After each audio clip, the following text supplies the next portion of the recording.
All right, so we have a ton of topics to cover on the whiteboard this week, but I think the most important one to start with is strikes everywhere. So, welcome to Striketober. If you're a leftist and you think this is great news, I agree with you. But I want to give a little bit of context to where all these strikes are happening, where strikes could happen, and how we should think about this a little bit for our future and how we move forward.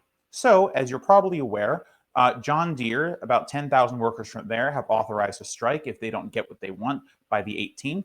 IATSE, which deals with stage hands, essentially behind the people who you don't see who work at the theater, right? They don't represent actors, they represent everybody else, techies and the like.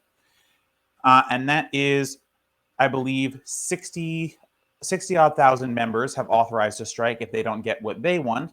Kellogg's, all of Kellogg's workers are on strike right now, all 1,400 of them. And the nurses over at Kaiser Permanente in California also are going to have also authorized a strike. So in total, we have about 100,000 workers across the country that are preparing to strike or are actively striking. And this is really great news because it is showing that workers actually have a little bit of power now and that we can actually leverage this to get better working conditions for the people who are actually doing the hard work that oftentimes gets undervalued by bosses or pretty faces or whatever it's going to be. So that's the context.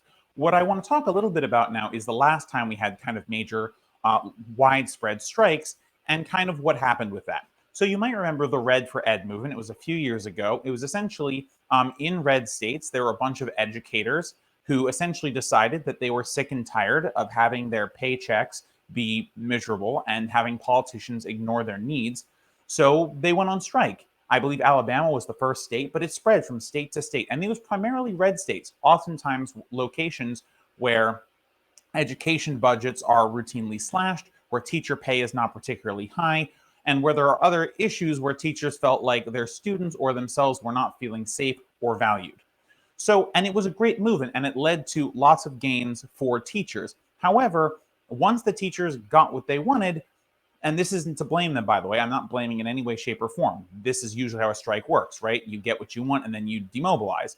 But other sectors of the economy didn't really pick up on this, which is fine.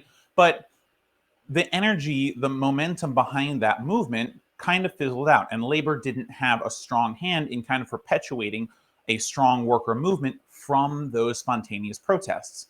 And who knows why it is, right? It could be ideological, it could be for a number of reasons, but it didn't happen. This time around, where we have 100,000 workers either on strike or potentially on strike, and potentially more to come, I think it's important for us to think about this in a larger context. Actually, some of this larger context is brought to us by the President of the United States, Joe Biden.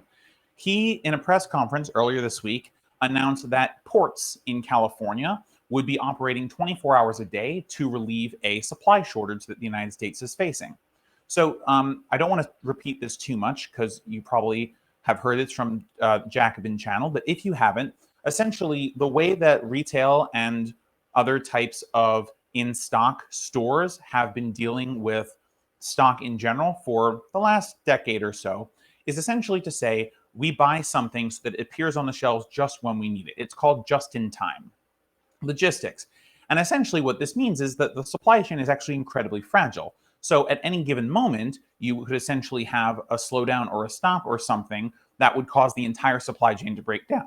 Now, in this case, the thing that broke down was actually coronavirus, right? It wasn't a strike or any kind of labor movement or labor militancy that allowed for this supply chain to break down, but it did break down nonetheless. And so the response of the president is to essentially use the power of the presidency and the bully pulpit to force those workers to work 24 hours a day. Now, this doesn't just affect dock workers, it affects truckers, it affects any Teamsters, obviously, but it also affects retail employees who are stocking the shelves. We are getting to the holiday season when American demand, and actually demand all over the world, typically peaks, right? Wouldn't it be a powerful symbol if we fought actively to get a more impressive working arrangement for all the people who are connected from sea to store.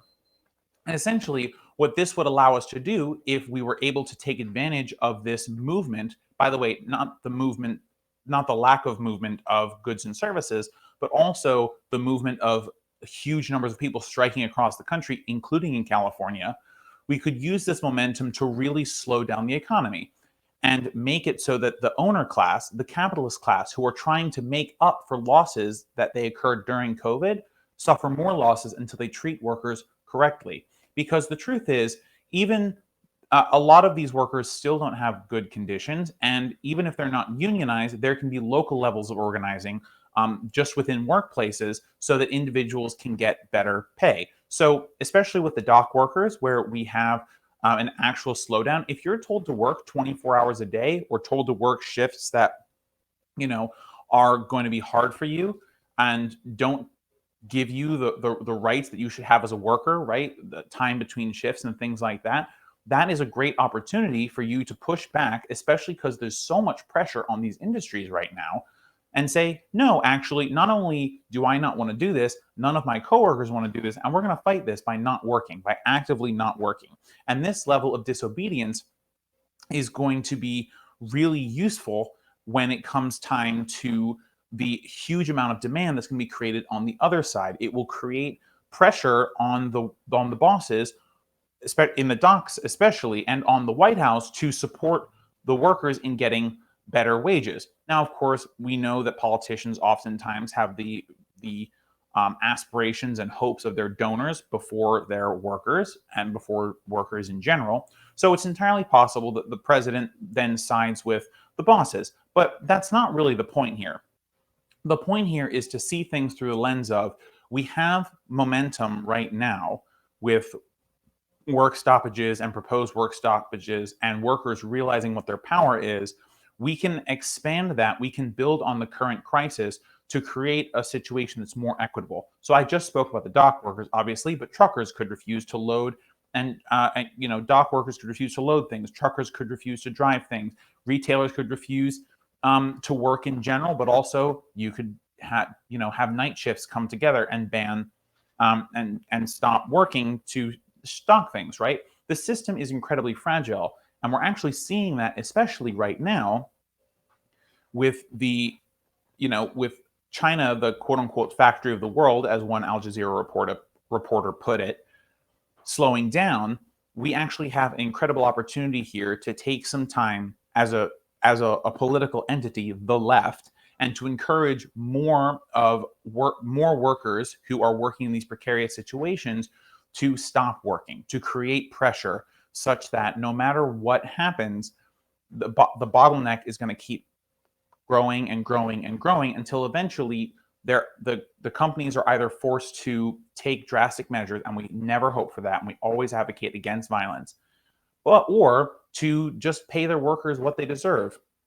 If people are going to be working 24 hours a day, as the president has suggested, we need to pay them as if they are worth that. And we have to make sure that there's enough people on enough shifts to make sure that workers are getting the breaks that they need, the pay that is required for working those extra things. People need to be making overtime, for example.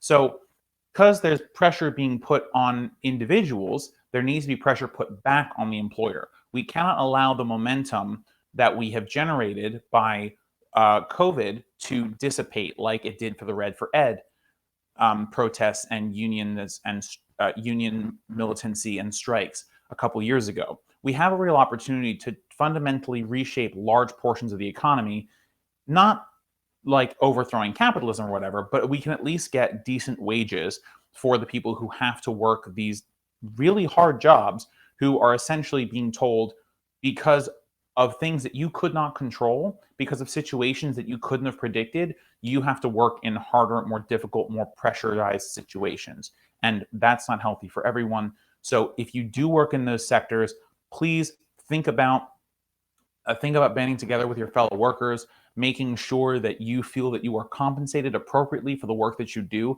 And remember that if you're not, think about taking advantage of the incredible fragility that we are experiencing in our system right now. If there was any time to fight for better working conditions and better wages and better benefits, It's right now.